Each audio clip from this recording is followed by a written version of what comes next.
Senator Dante Marcoleta. Tangina mo naman, uy, hindi ka naman namin inaaway. Wala pa akong sinasabi, ba't galit ka na? Ganun agad, oh. Boom! Sir, uy. Hoy, wala pa, galit ka na.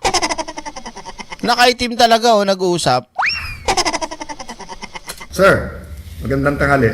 Kumusta po kayong lahat, mga kababayan? Ba't galit ka? Inaano ka ba? Boom! Oh. Ito po, nag-uusap-usap po kami para sa araw ng bukas. Ang gusto lamang namin ay ang inyong total support. Wag po kayong kukurap. Baka ito na po ang pinakahuling pagkakataon na ang katotohanan, ang katwiran ay mananaig. Kagaya po na Isa ka pa. Putang ina mo, Marcoleta. Anong katotohanan pinagsasabi mo? Unang-una ka sinungaling, ina mo. Yung milyon-milyon na nag-donate sa'yo, sinungaling kang, hayop ka. Diba? Wala kang karapatan magsabi ng, ikaw ang magsasabi ng katotohanan. Kayo, maglalabas sa katotohanan. Putang ina nyo, puro sinungaling kayo. Boom! Kung tututukan kita ng barel, O, tulad niyan, tututukan ng baril, sinungaling. Diba? Pasintabi ho sa mga kapatid nyong ito, hindi naman kayo siya lang. Saan kayo nakakita, oh? Senador pa yan, Putang inan to sinungaling. Boom! Kahit dun sa kamay ni Bato, niracing. Ano sinabi ni Marcoleta? Nabalian daw ng daliri. Putang ina mo, sinungaling ka talaga, gago. Boom! sinabi ni SP Alan, lahat po ay gagawin nila. Wow. Para patuloy na pagtakpan ang isang issue na kayong lahat ay may kinalaman sapagkat pera po ninyo ang ninakaw nila. Wow. Kaya sinabi ko po, huwag kayong kukurap.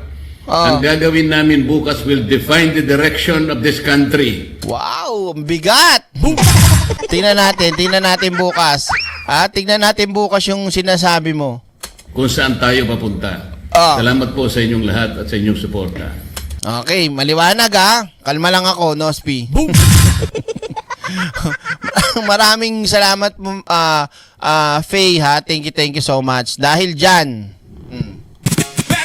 Like, subscribe na agad sa channel na laging may aral. Totoong kwento, totoong usapan. Direct Freddy laging may kaalaman. Like, subscribe mga boss. Solid ang content, walang kupas.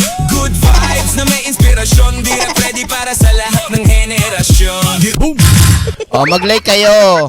So ngayon mga kaiksena, maliwanag tong drama nila, maaga pa. This was earlier kanina Ngayon, syempre hindi na naman nga po sila pumasok, di ba?